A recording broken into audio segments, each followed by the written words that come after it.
Shall we just... Leave my bag here? Absolutely, absolutely. No. There we go.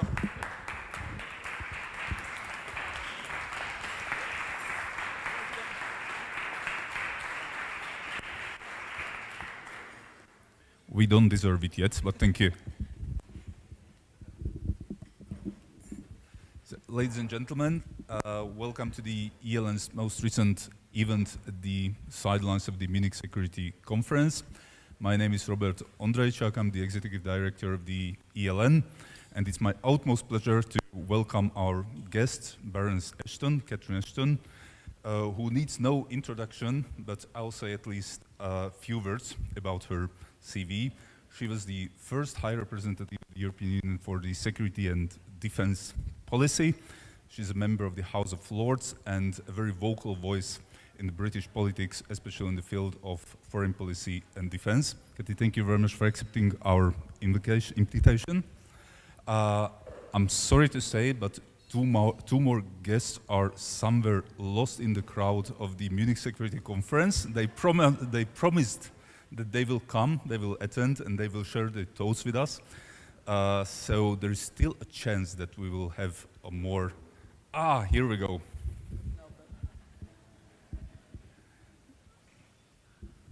So, here we go. I'm sorry.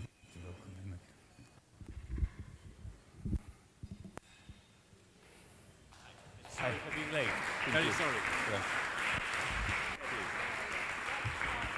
Sorry. So, I had the pleasure to introduce Baroness Ashton, so now I'm having the pleasure to introduce our second speaker, Norbert Röttgen, who is a long-term member of the German Bundestag. He was a 7 years long leader of the Foreign Affairs Committee in the Bundestag, and one of the, again, most vocal voices in the German domestic politics in the field of security and defense. So welcome and thank you very much for accepting our invitation. So, as you see, we are growing, so there is some hope. The topic of our panel is basically the transatlantic relations and the state of the European security. We cannot invite a more topical and more important issue than the transatlantic relations and the future of European security. Obviously, we are in Munich. We already had 2-3 days of very intense discussion about those issues. And I believe that we can just continue with probably more precise analysis of the current state of affairs. So first, Kate, if I may ask you, you're representing the United Kingdom here, equally close to the both sides of the Atlantic. And how do you perceive the current situation of the United Kingdom? So anchored with one leg to the special relationships with the United States and with another leg anchored to European security, especially knowing that the current Labour government is trying to increase the level of cooperation between the UK and the European Union. Is it a mission impossible, or is there some hope? Well, first of all, it's very nice to be here, and I apologize that my German is simply not good enough to speak to you in German, so I apologize for that. And I think I would start by saying that the UK has always thought of itself as the bridge between the US and Europe in the sense of continental Europe. But I'm never quite sure that that was how the United States always saw us. And if you think about the relationships with some American presidents, and the obvious one would be President Obama's relationship with Chancellor Merkel, which was incredibly strong. It would be unfair to suggest that Britain was in a unique position, because there have been long and strong relationships with many other countries in Europe with the US.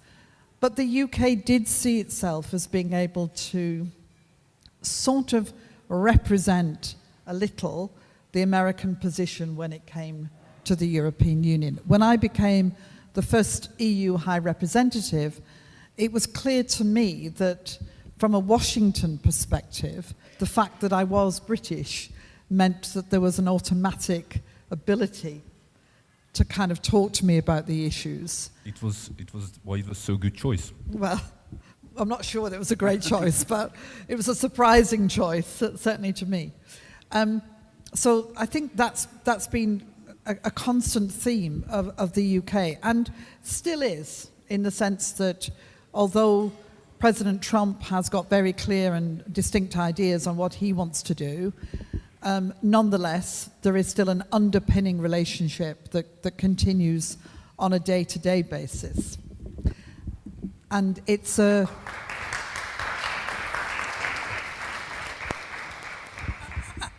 It's great to see you, Rose. And it's an important, and I'm sure Rose will talk about this as well, it's important because I describe it as a low hum, that the transatlantic conversations between Washington and London, but also, I would argue, Brussels, Berlin, Paris, and so on, it's a constant low hum. You don't always hear it, but it's there.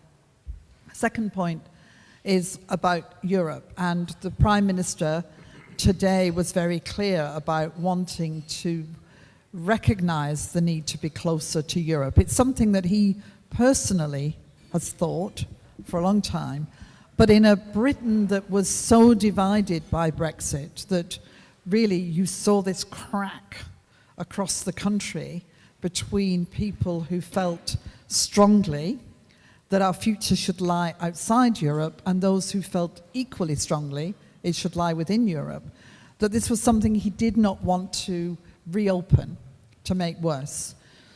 And in my personal view, because I don't speak for the government, I'd like to see us move further and faster, because our future, of course, lies as a Europe together, especially when it comes to security and defence. So a long way of answering, but it gave chance for our other guests to sit down and get settled.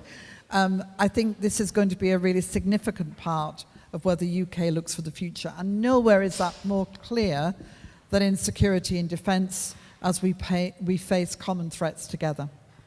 Thank you very much for your first intervention. I have many questions. You generated many questions. The second, which I'm going to ask after the other two interventions, is that how to do it better. We see the strategic goal, closer relationship between the United Kingdom and the EU, but we don't see the tactical and operational level steps. So how to do it?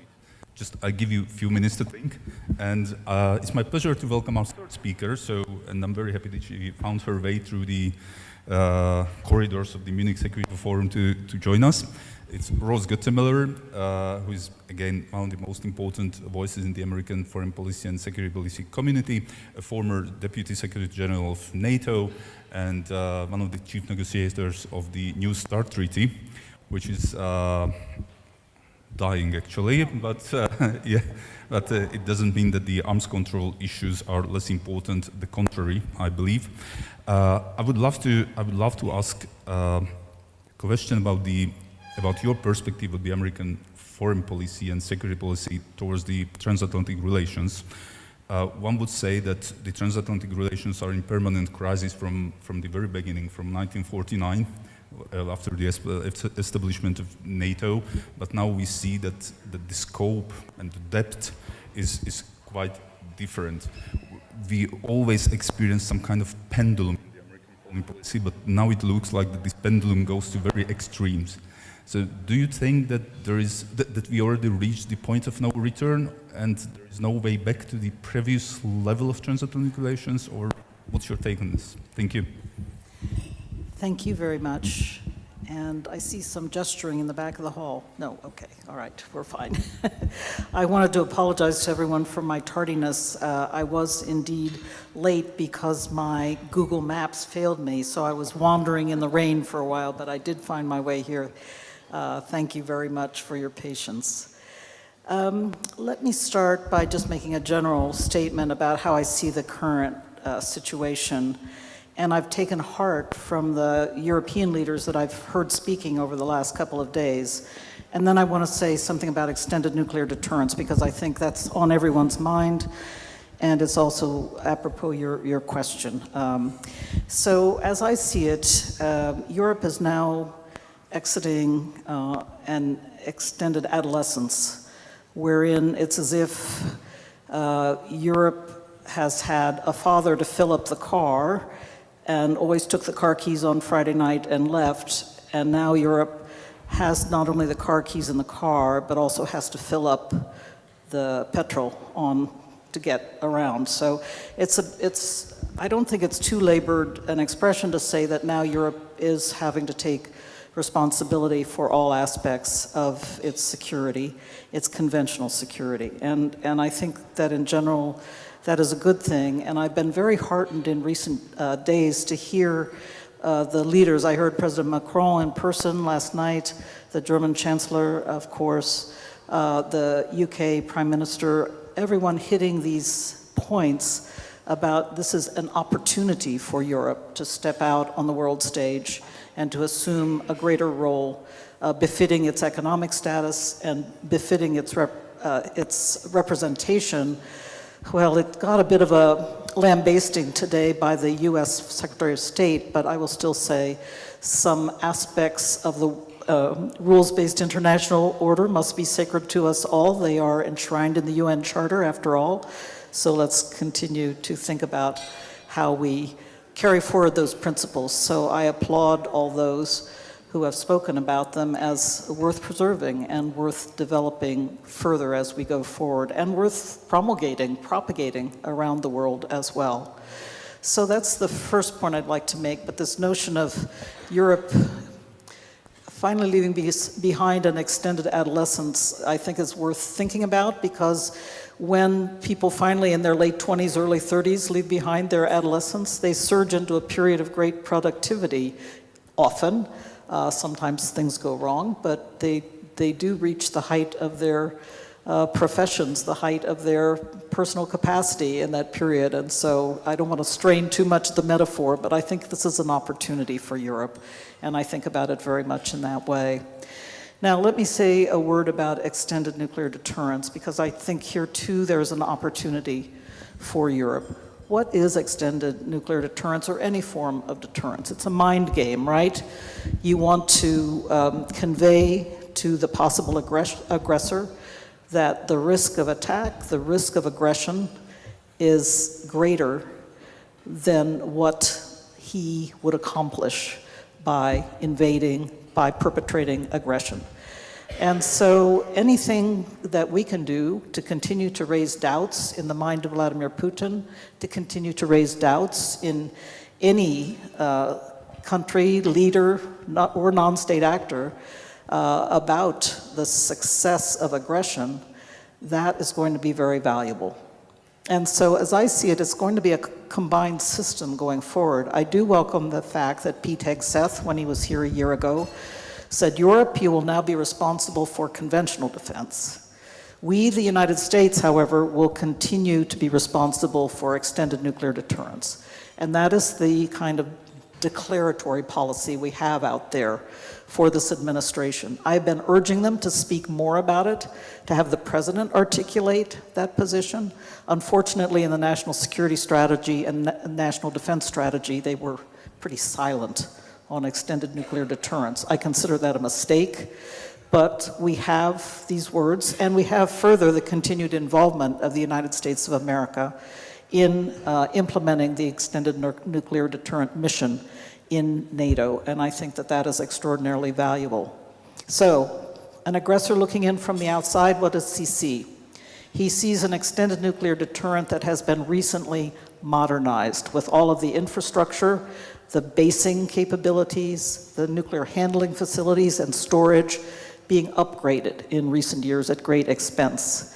He sees a United States that has implemented the warhead modernization and deployed the B-61-12 in Europe, our most modern warhead now deployed in the service of the extended nuclear deterrent in Europe.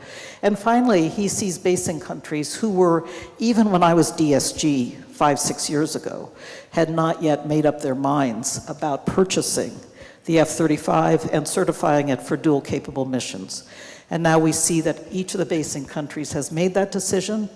I praise those decisions very much, and they are quickly being certified. The Netherlands has already certified its dual capable F-35s for the nuclear mission.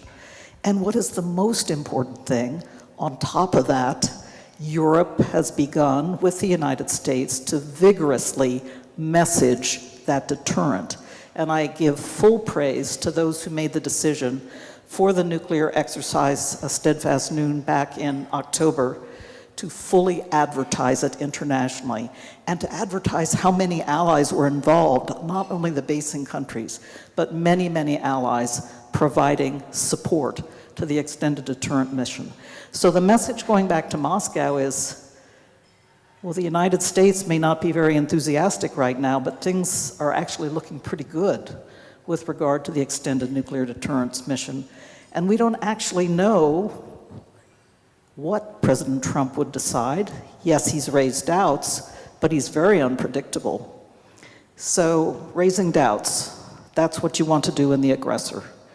And that is what I think we have successfully done over the last year. Now, can the reliability of the extended nuclear deterrent mission be improved by the other two nuclear weapon states in NATO, the UK and France, now stepping forward with a bit more forward-leaning messaging? Again, messaging in this regard? I think the answer to that is yes. I don't know what President Macron will say in a few weeks' time when he makes his speech. I don't know what the French and the Germans are talking about in terms of bolstering this message. But nevertheless, I think if the UK and France are stepping forward in certain ways to bolster this message of extended deterrence, I think it can be very helpful. So in other words, I'm not all doom and gloom about this matter at all. I think it is very difficult right now. The last thing I will say is I've been very disturbed by the White House and the President's attitudes toward NATO, this whole scandal over Greenland. I very much regret. It was horrific from where I sat, and for many, many Americans, including, as you know, our senators and congressmen, Capitol Hill, very supportive of NATO on both sides of the aisle. And so I do think that it's important to know that many Americans support NATO and support continuing to be engaged and involved in the defense of Europe against aggression. But we also agree with our president that we're very glad more investment is being made in defense and that Europe is taking more responsibility for its defense and for the deterrence mission, whether it's at the nuclear or at the conventional level. So I will leave it at that. I look forward to your questions and very much look forward to our discussion. Thank you. Thank you so much.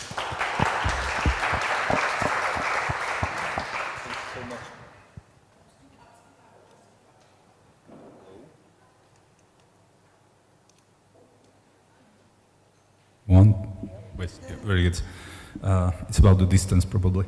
So thank you so much for your intervention. And I'm turning towards Mr. Röttgen. Rose Gottemoeller was talking about the European Renaissance, some kind of taking over more responsibility,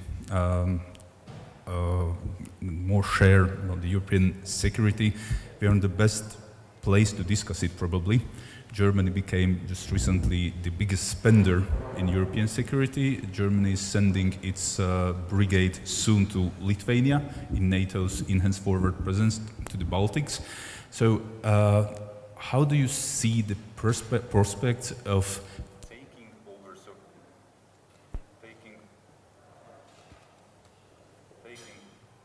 taking over certain responsibilities from the Americans if we are talking about the conventional deterrence in Europe?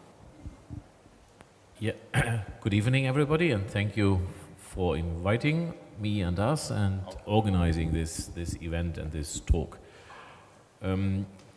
So there is a simple answer to your question. We simply have to. We have to, and I would say we have to assume more responsibility, perhaps the responsibility as Europeans for European security, and I would name two reasons for that. The one, and to be honest, the most immediate reason, and the reason that has initiated this new trend, is on the one side that Putin has brought land war, of which I think everybody who is sitting in this room has thought it would be a matter of the past, of history, and we could read in the history books about it, but that it would not be a matter of the present and the future. So Putin has fundamentally changed the history of Europe, the reality of Europe, by bringing back war to Europe. And this has created one responsibility: to thwart his effort to reintroduce war to Europe in the 21st century as an instrument of politics, of policies, as the extension of policy with new means. So we have to ban war from our continent again. This is our historic, moral, political responsibility, because this is our Europe and we don't have another one, and we do not want to submit it to war and warmongering again. So this is our natural responsibility. And then we have we got a second push, because in the history of the past 80 years, the reality was, starting with the entry of America into the Second World War, that America assumed the core responsibility for freedom and security and peace in Europe. Because this decision by Roosevelt against his campaign promise not to enter the war was based on the insight that peace and security in Europe is a primary, genuine American interest. And what we have seen now is the redefinition of American interest by the incumbent American president. I think it's realistic to say, and it is written down in the National Security Strategy, that from now on, in this government at least, security in Europe is not any longer seen as a primary existential interest of America. So, and this has come quite quickly. I would say, in general, this trend that after 30 years after the end of the Cold War, that it was on the Europeans to organize, to fund European security, because the United States can't afford to primarily focus on Europe, because they have so big domestic and international challenges to confront. So they are overstretched. They can't do everything. And so that Europe, as a unified, stable, wealthy continent, has come to a point where we have to assume responsibility for ourselves. I would say was a fair and just and foreseeable development.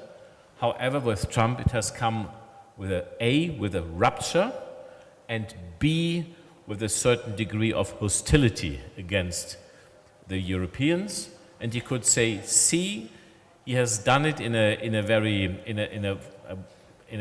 negative way, because he is, and the administration is weaponizing the very system that they have created and founded, the NATO alliance, that has produced, that has granted and guaranteed security supplied by the Americans, but by this has also produced dependency of the Europeans.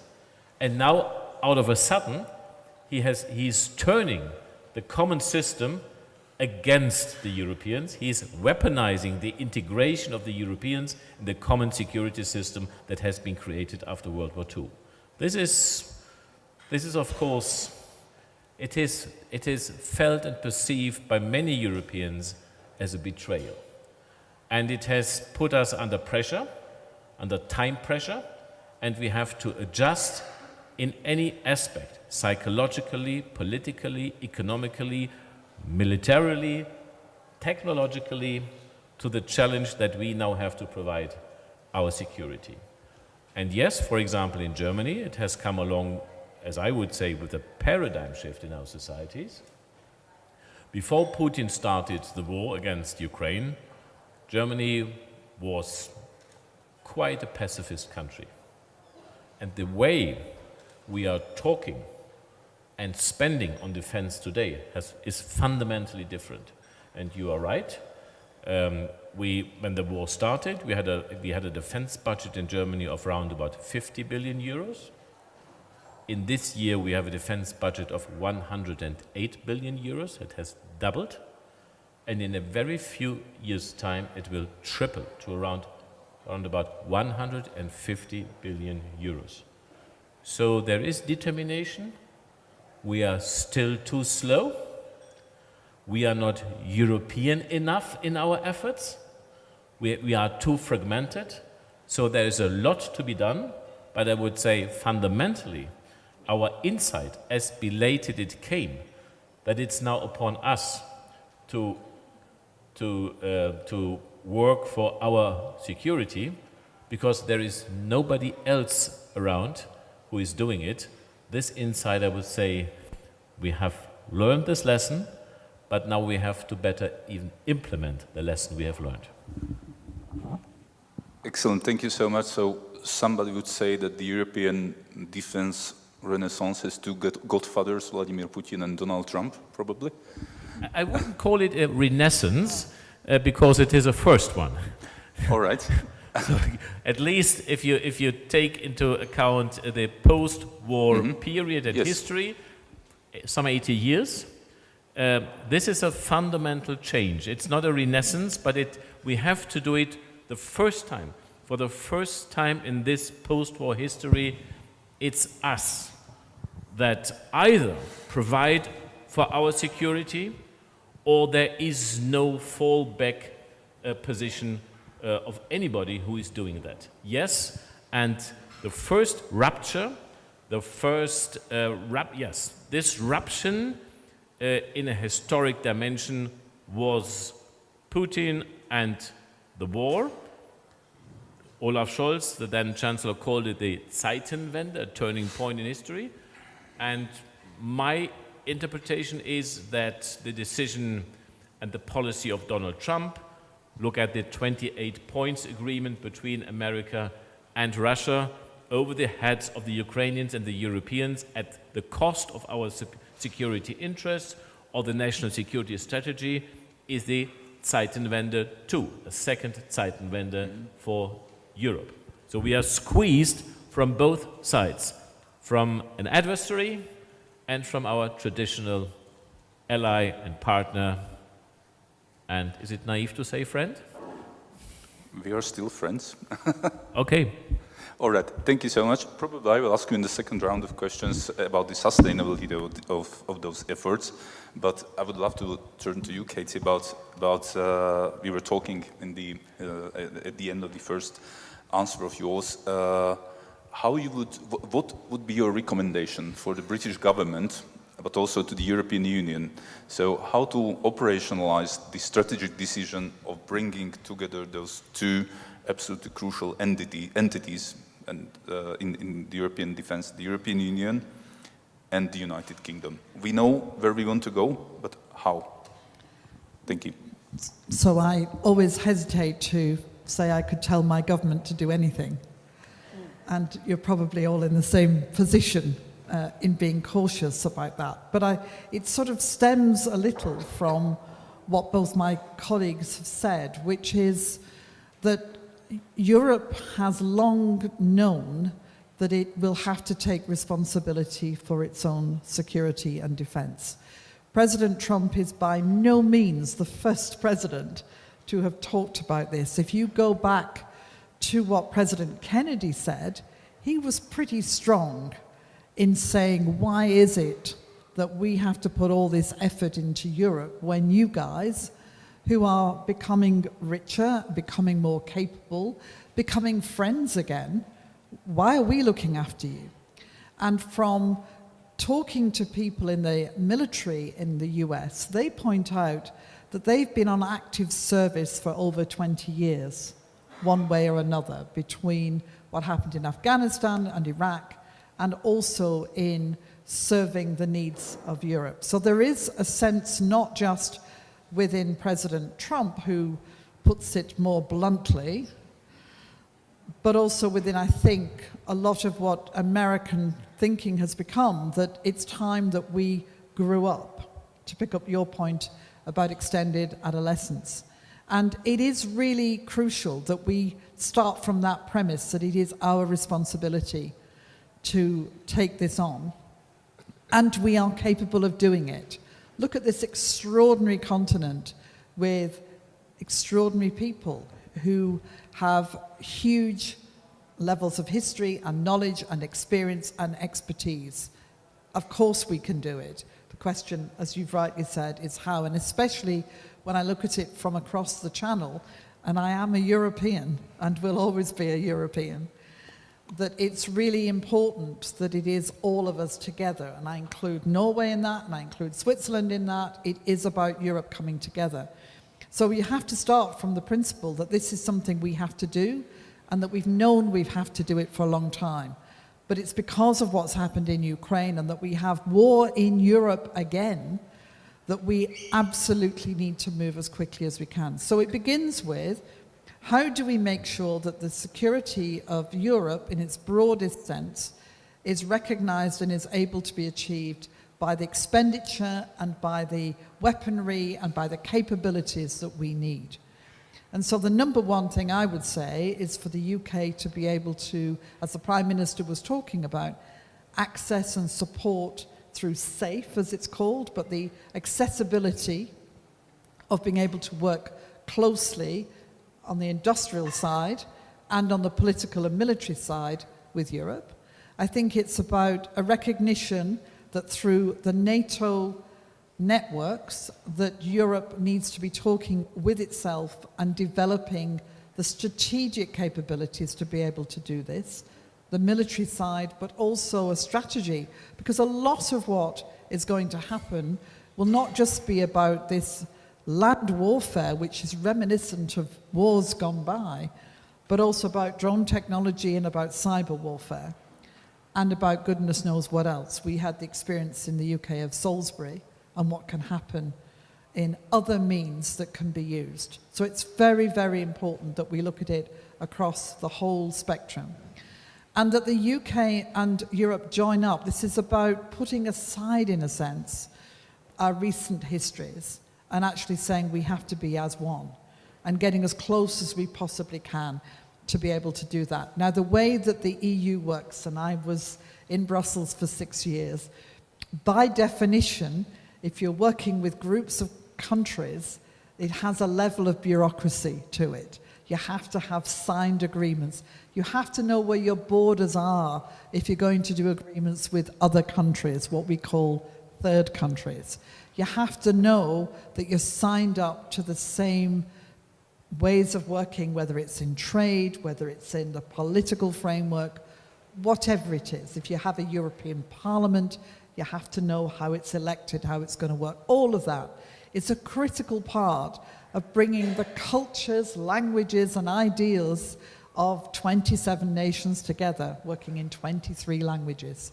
So this is really an important part of the equation, but it's not the most important part when it comes to thinking about the security and defense of Europe. So it's also about being creative. So my answers to your question are, number one, flexibility, get on with it, keep moving quickly. Number two, yes, you have to do things properly, but you have to do things with a focus that says we haven't got 10 years of luxury to renegotiate X or Y or to work out things. We have months, not years.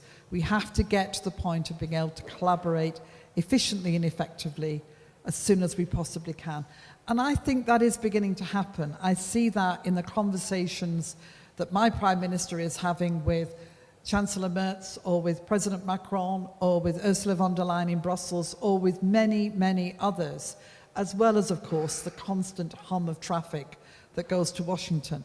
And we need to ensure that these move fast because we are under threat and we need to recognize that. And yes, we will always have, I think, some level of reliance on our American allies and friends. But quite rightly, it is time for us to step up.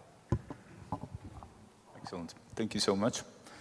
If I may, I would ask about the sustainability of the support in the American Senate and Congress. You mentioned that there is a significant support still for the transatlantic alliance there, and indeed we experienced many supporting words here in Munich in those 2-3 days from the members of the Senate, and it was amazing to hear, obviously. But how you would evaluate it from middle-term or long-term perspective, especially if the current administration will continue, obviously not the same person in the White House, but if this ideology or political wing will win its way after in the next elections. Thank you. Yes, well, it's, I think, worthwhile looking below the surface. I'm continuing the automobile metaphors here, looking under the hood at the actual activities that the Congress has undertaken.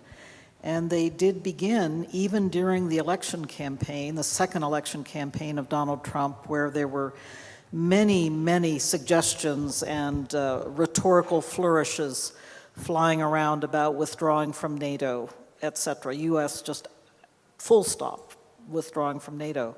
And at that time, on a bipartisan basis, once again, a bill was introduced into the Senate and followed up in the House to say that the president may not withdraw from NATO without first bringing it before the Congress and consulting with the Congress. And so they, early on, even before President Trump was elected, placed brakes upon any ability of the president to take unilateral action with regard to NATO. And that, to me, is very symbolic of how now the Congress has proceeded, again, on a bipartisan basis, Senate and House, every step of the way. And the Congress still has the power of the purse.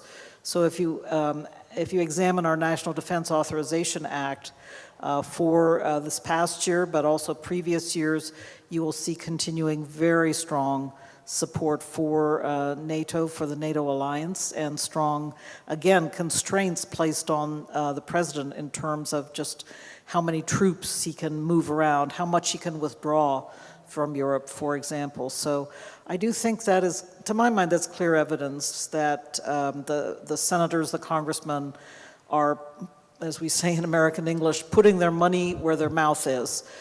They are actually taking steps in law and steps in budgetary decisions that will prevent the president from taking actions that are too radical with regard to the NATO alliance and also with regard to our allies in Asia. So that's the way I think about it. As I said, there is strong bipartisan support on Capitol Hill, but also it reflects what they're hearing from their constituencies, that the American public, American voters, generally speaking, are very supportive of NATO and don't want to see the United States of America withdraw from the NATO alliance. So yes, there is a MAGA strain out there, and some of them have a strong predilection to pulling everything back to the United States and focusing on defending our own borders, but that is not the majority of the American public by any means. Quite encouraging, thank you very much. So we were talking about the sustainability of the American political support for the transatlantic alliance. What about the sustainability of the defense efforts in Germany and Europe? Let's imagine a scenario when the war ends. You will tell me it depends on how the war ends, obviously, but the war in Ukraine ends, the situation in the White House will change. So do you think that is there any prospect of slowing down, or not to mention U-turn, obviously, in this process? So I will immediately come to the question, but let me just make one remark, that we, of course, must not in any way underestimate the historic importance how this war ends. So it has to end in the least that is to be required is that it has to end in a sustainable way. Otherwise, if Ukraine, if this were a fudged and not honest and viable agreement, then there would not be a real opportunity and chance for Ukraine to prosper, to bolster, to develop their internal state structures, to enjoy a viable democracy, a sufficient degree of unity and economic perspectives. So security and the sustainability of an agreement is absolutely vital for the future of both Ukraine and the entire continent. So let's assume that the premise of your question is that we have achieved a sustainable peace. Peace is too much to say. There is so much hatred. There is a sustainable agreement on the cessation of hostilities, a truce, no violence, no war. So about the end of the war. This transfers the task to the Europeans, that then we have to construct, to support and to secure a European security order. We should aim at keeping the Americans in as a part of this order. I think this is difficult to predict. In my view, there are, regarding the American administration and the current policies, it's important to differentiate between what we could see as temporary and what we have to see as enduring elements of an American policy. I would say that at the end, the insight that Europe matters fundamentally and massively for American interests prevail. This is my prediction. But we will have to see. It depends on how things in America evolve. So, in any way, it is our European security order that we have to develop, to sustain, and to finance and to fund. America will, and this I would expect as an enduring trait of American policy, America will not fund European security. We will have to do it, and we have to put this into a new structure that includes, of course, Ukraine, but we should not and must not forget other countries that are vulnerable, like Moldova or for example, Georgia. So it has to be a European security order that goes far beyond the countries, the member states of the European Union, for example. And it's not our generosity. It is a sober analysis of our interests. If at some point war and violence would re-emerge, were to re-emerge, we would be affected of that. So the security of our continent is a precondition also for our stability and our political prospects and our prospect of to live in a free and peaceful way in the future. And in my view, security and prosperity besides, but security will remain for a long time a prerequisite of European policies which we have to serve and to fulfill. Thank you very much. Very clear words, I believe. Now we still have approximately 20-25 minutes, and I would love to open the floor for the public. I see there are questions. The gentleman was probably the first one. Perhaps It's all right.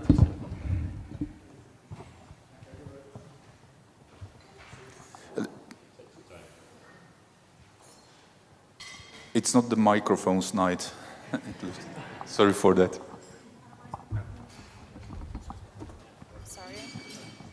Sorry.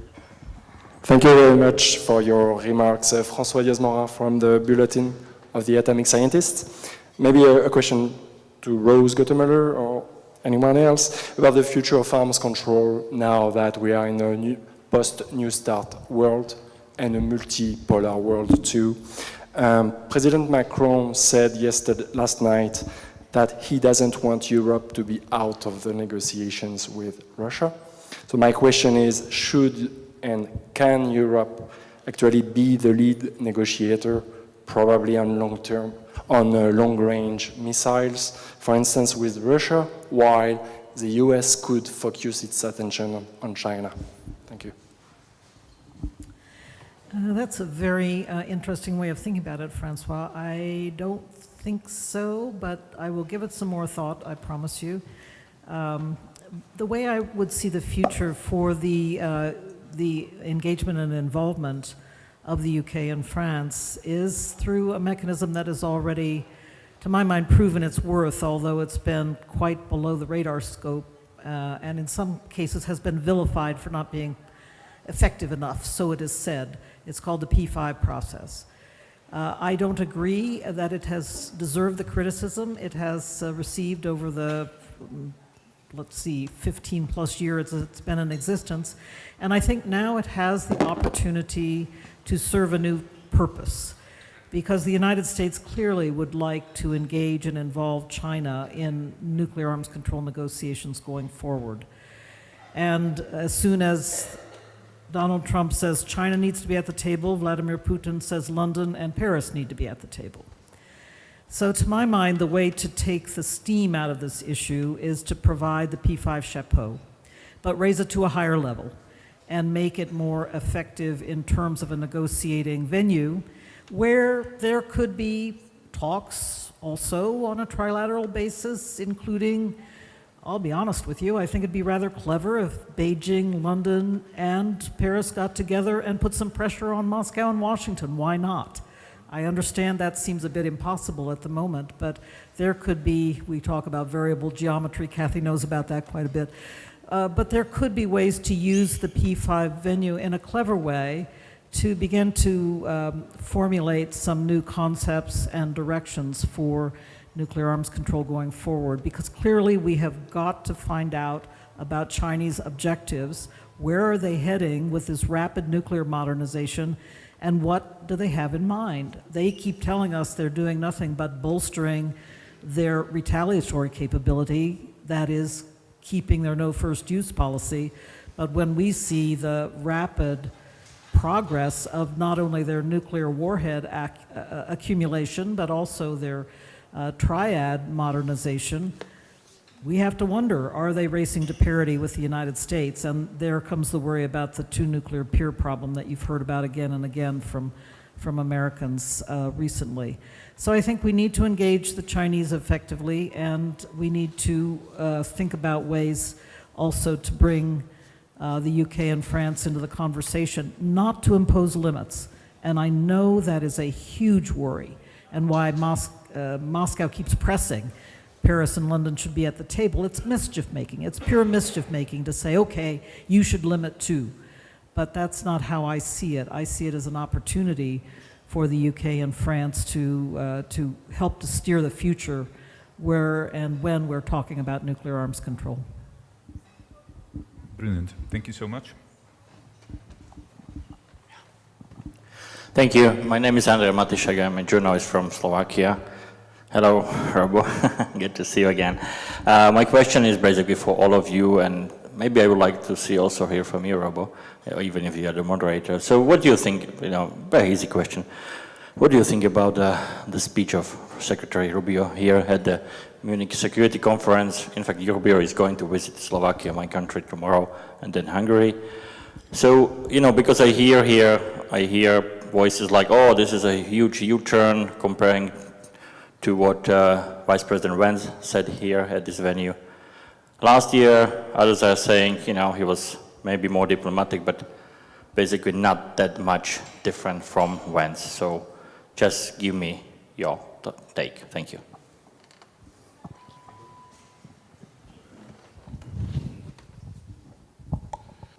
So a few remarks on that speech. My first remark is a description of a realistic level of expectation. So we simply have to know that the prime audience of the speaker was not sitting in front of him, but was sitting in the White House. So this was the main... Yeah. A bit more than caution, I would say. The expectation in that house is higher than caution. So yeah, that's what we agree, and you have to see that. So he had to hit all the elements that were expected in Washington, and he did it. And anybody who had expected that the foreign secretary deviates even only slightly from the expectation and the policies of the government and the president, they were not realistic, to put it mildly.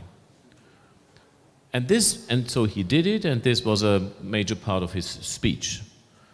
And so I would say the space for Rubio to convey a message beyond the confirmation of the new American European policy was relatively slim.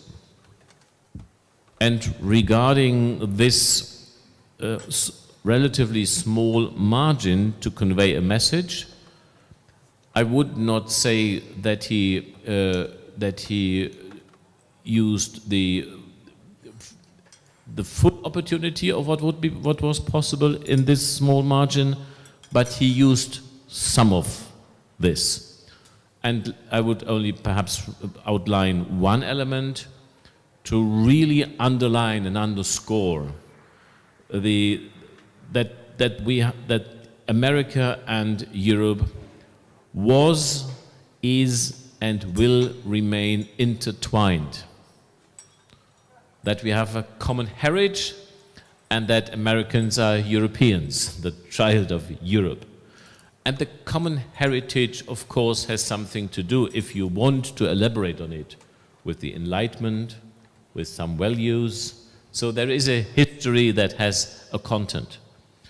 And he outlined the successes, the historic successes of doing it together. So this evidently is an argument for continuing the path of success, continuing the path of where we come from.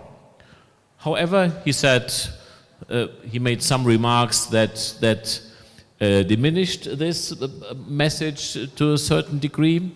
He also said, our preference is it to do it together, our will is it to do it together, but if not, we do it alone. So this was not the full opportunity he used, but he had some positive messages. And I would say this is something, on the one side, that has created a framework within which we can discuss our disagreements. And on the other side, there are pieces we can now build on and make something out of it. So I would say it was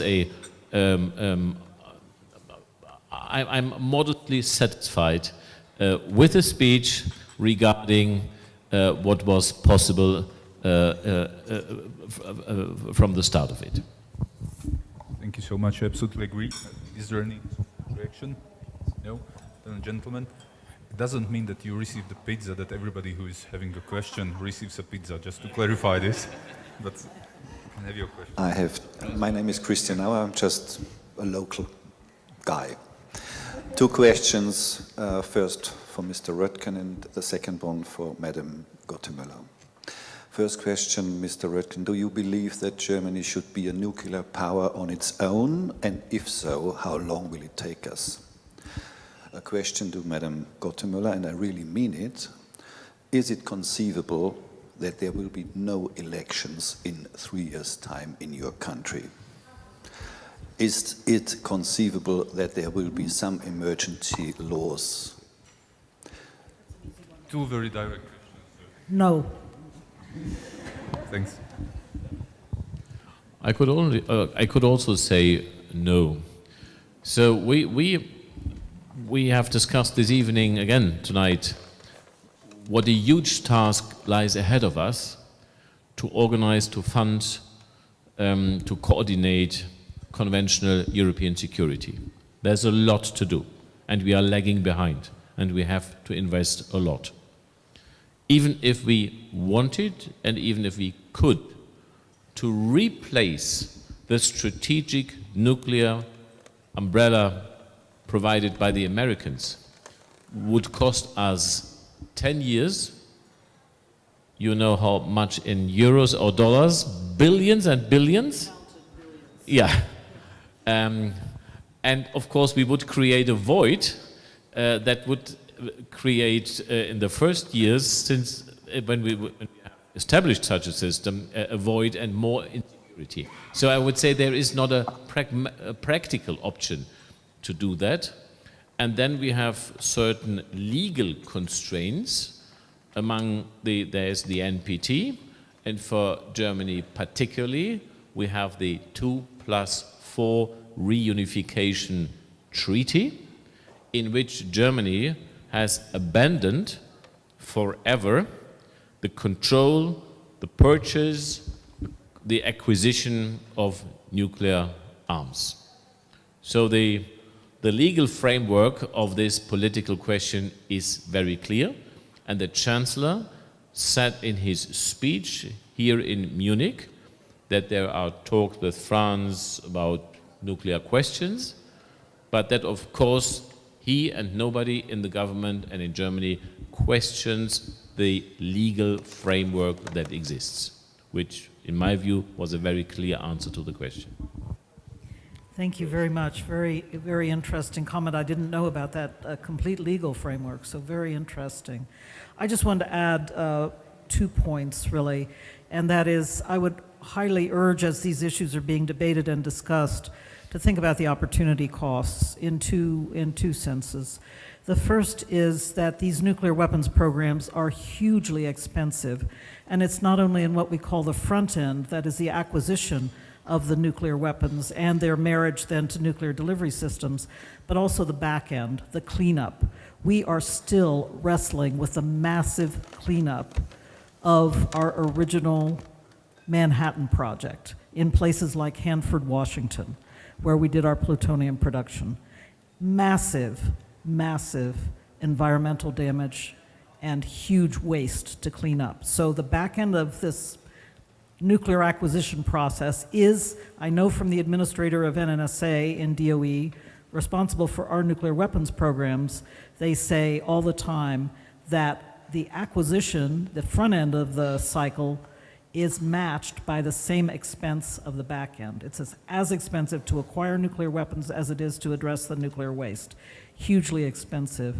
And the second point I am urging everyone to think about is the opportunity costs. Europe now responsible for conventional modernization, enormous costs in conventional modernization, plus, and I applaud Europe's social welfare programs that have really bolstered societies here for all the years since the recovery from World War II, and to my mind, the sacrifice to the social welfare programs and the publics would be extraordinary of both conventional modernization and then a nuclear acquisition program.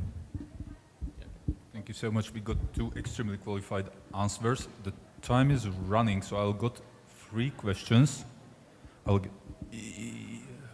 Julia, help me. There, you were the first one, probably. Yeah. Maybe we can take 3 or 4 questions, and then everyone picks whatever they. Yeah. I would suggest you over there. I think the gentleman over there was also. 1, 2, 3, 4. Yep. Okay. Thank you. Hi, Jess Rogers. I'm also a local woman from Munich. So I have a question about the hybrid threat.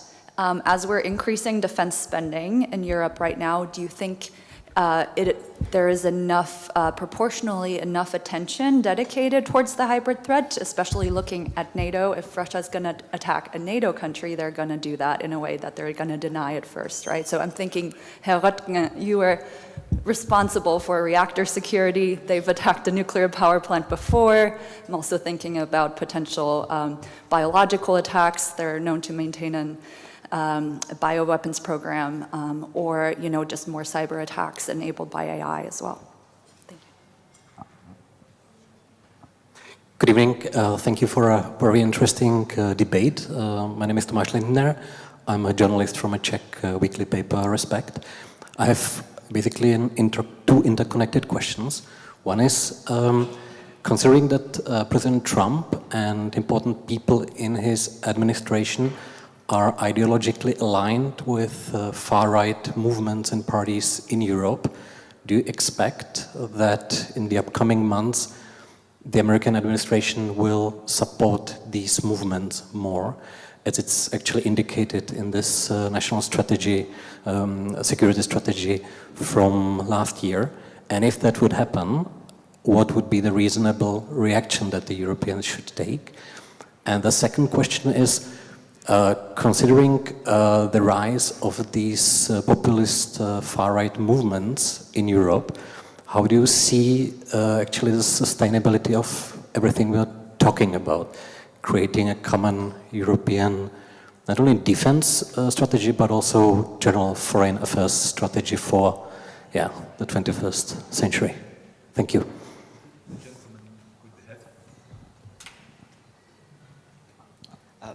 Thank you. I think the phrase opportunity in a crisis is what's coming through here. So I've got just two questions, and one goes to mainly Baroness Ashton. Given ongoing events across the pond, as you know they call it, Brexit, and now the recent rapprochement with China, what actually is the UK foreign policy doctrine? And I think that same question goes to the EU, where I think it was described as a EU security order. And where does that stand, given the proximity of, for example, Africa to Europe? Where does Africa stand in this interconnected security of Europe? And the very last question is, it's just a follow-up on the German. Please keep it short. I'm going to wrap up. Acquiring nuclear weapons. I mean, what is the reality of Europe defending itself without nuclear weapons when the adversaries have got lots of warheads? Should the solution be a centralized European nuclear defense? Thank you. All right, thank you. Would like to start? I guess the last one was over there. Can we take the last question as well? Just this side. All right, there. No, I think it was this one, very patiently waiting. Okay. Oh, sorry, I didn't recognize And then that. perhaps we can have a very last rapid-fire round. Yeah, there is 1 minute for the answers, actually. Simon Dümpelmann, Politisch-Militärische Gesellschaft. I think you've all been quite unanimous on the historical situation, that it is an historical chance for Europe. This is the way you've portrayed the current geopolitical situation. But you've also talked about, say, European contingencies. Perhaps Dr. Röttgen, Baroness Ashton, is there a chance that policy making, including the European level, is so difficult that things will get muddled or tangled up in order, resulting in the Europeans not being able to deliver the kind of robust, strategic, political, and so on and so forth response that is required in order to fulfill this sort of historical mandate that you've outlined? Thank you very much. So let me pick up 2 or 3 of those points briefly. The first is, in terms of what happens in the populist, far right, whatever words we want to use to describe them, is down to what we do in Europe to try and address the issues that give them oxygen and allow them to develop simplistic solutions to complicated problems and to raise the spectre of the far right across Europe. No question that in what they do, they are supported and helped and aided by the oxygen that's created, not just across the pond, but in terms of what's going on across the world. And it's really, really critical that people who believe in making sure that we remain strong, democratic nations with the values and ideals that we hold, stick together and focus on creating the narrative and the solutions that will make people feel confident in their governments again, because I see this discontent and this feeling that people are not getting the answers that they need, that's making people think, well, let's try something new, let's try something different. We have to confront and answer that. And in terms of what that means for the European Union sticking together, well, what I used to say when I was High Representative was there's always an election somewhere in Europe. There's always a change of government, sometimes dramatic changes in government. And so for Europe, it's about developing the strategies and abilities to hold people together against why they are part of the European Union and why it's so important that they stay together. And so your point about Africa is absolutely right, that every time that I was in office and I thought about we need a real strategy towards this extraordinary continent and the economic opportunities in both directions, we were always blown off course because of something happening elsewhere. And that, I think, I'm afraid to say, is still the case, that there's still a huge amount of work to do. And that's where I think we need to focus our attention. Let me start briefly with the question regarding the hybrid attacks. We are not seeing from time to time, but it is realistically to say that a hybrid war on a daily basis is executed and conducted against European societies. So it's happening. And I do not want to spread angst and fears, but we have to be realistic. It would not be a fair and true statement to say that we are in a real peace. We are not at war as Europeans, but it's not a viable peace we have. It's a hybrid war that is ongoing. We have started to systematically address it.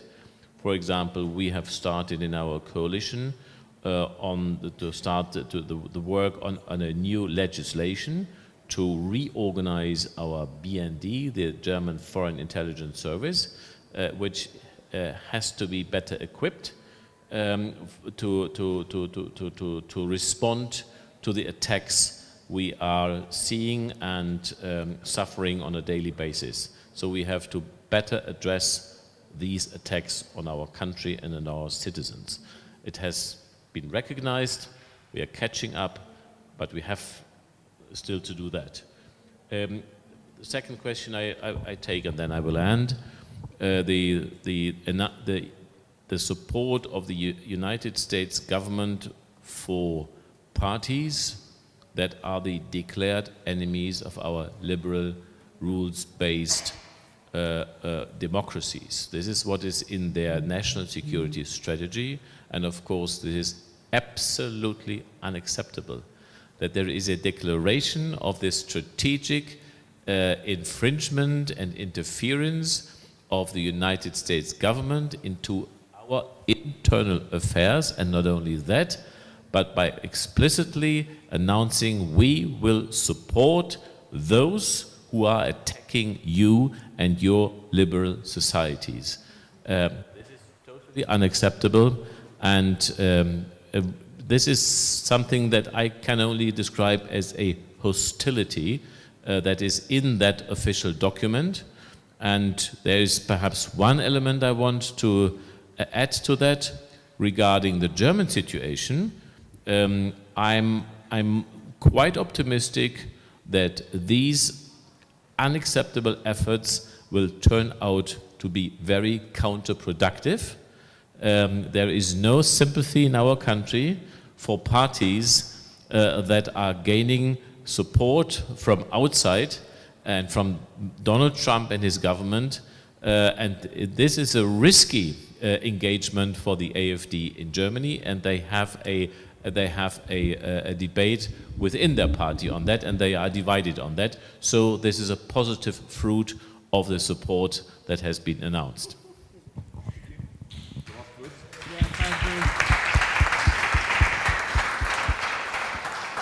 I actually wanted to pick up on that whole set of issues because part of your question was what should Europe do about it?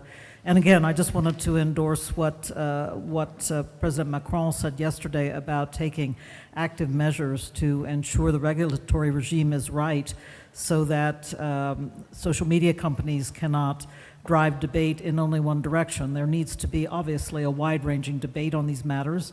AFD should have their say, of course, but it can't be the case that all the algorithms are driving in one direction only.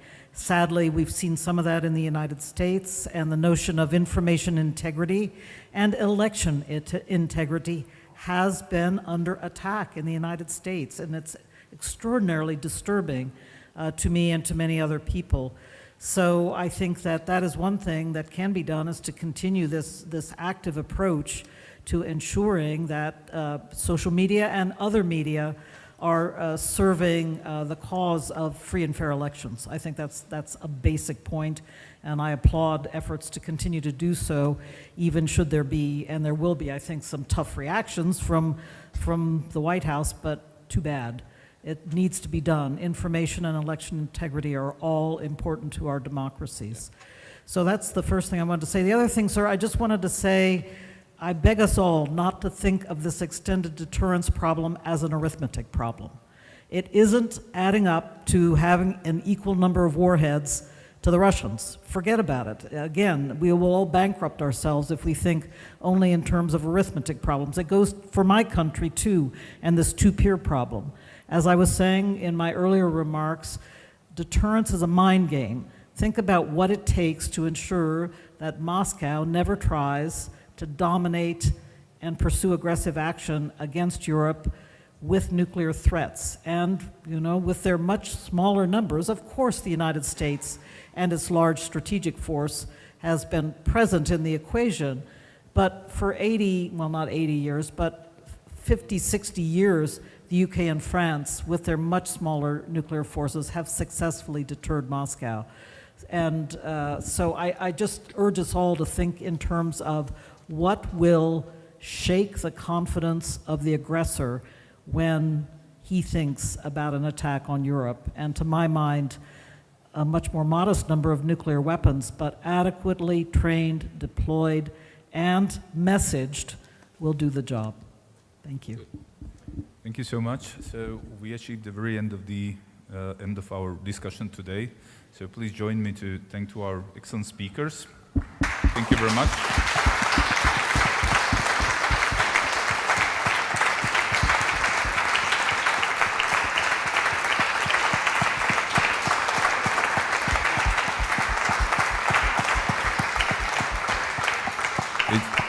It's bigger than President Macron received yesterday, so congratulations. Very well. So thank you very much for your questions, and I would love to thank you, to my two colleagues, Sophie and Julia, for organizing this and helping. So thank you very much.